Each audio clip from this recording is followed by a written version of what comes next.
उत्तर प्रदेश की अमरोहा जनपद की औद्योगिक नगरी गजरौला एक ऐसा शहर जहां विकास की बड़ी बड़ी इमारतों के पीछे खौफनाक सच छिपा था। एक ऐसा सच जो यहां के भूजल को धीरे धीरे जहर बना रहा था। फैक्ट्रियों से निकलने वाला वो केमिकल युक्त बदबूदार पानी जिसने न सिर्फ खेतों को बंजर किया बल्कि इंसानी जिंदगियों को भी बीमारी के दलदल में धकेल दिया। लोग बेबस थे, शिकायतें धूल खा रही थीं और प्रशासन गहरी नींद में सोया था। लेकिन तभी इस सन्नाटे को चीरती हुई एक चिंगारी भड़की। शुरुआत हुई एक गूंज से जो धीरे धीरे एक महा आंदोलन में बदल गई। भारतीय किसान यूनियन संयुक्त मोर्चा के बैनर तले नरेश चौधरी के नेतृत्व में किसान अपनी जमीन और हक के लिए सड़कों पर उतर आए। दिन बीते, हफ्ते बीते, महीने बीते और देखते ही देखते बीत गए पूरे 166 दिन। जी हाँ, 166 दिनों का एक ऐसा इम्तिहान जहां एक तरफ था सिस्टम का अहंकार और दूसरी तरफ किसानों का अटूट हौसला।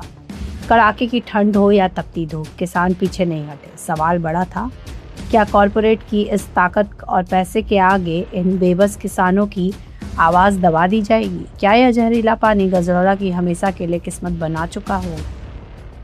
लेकिन 166 दिन का ये चक्रव्यूह आखिरकार टूट गया। हवा का रुख बदला और वो हुआ जिसकी उम्मीद शायद इस गूंगे बहरे सिस्टम को भी नहीं थी।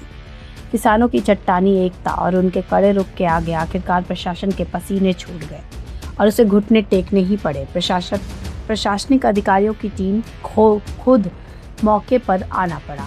उन्होंने न सिर्फ कैमरे के सामने यह माना कि गजरौला में दूषित पानी का मुद्दा बहुत बड़ा और गंभीर है, बल्कि वो एक सख्त समय सीमा तक तय करने और मजबूर हो गए। भारी दबाव के बीच प्रशासन ने लिखित और मौखिक आश्वासन दिया कि ठीक 1 महीने के भीतर इस जानलेवा समस्या का अस्थायी समाधान निकाला जाएगा। इस बड़े आश्वासन के बाद 166 दिन से जारी ये महाधरना आखिरकार समाप्त हो गया। किसानों ने अपनी आधी जंग तो जीत ली, लेकिन रुकिए, कहानी में सस्पेंस अभी बाकी है। आंदोलन के नायक नरेश चौधरी ने धरना खत्म करते ही सीधे शब्दों में प्रशासन को ललकार दिया, यह सिर्फ एक विराम है, अंत नहीं।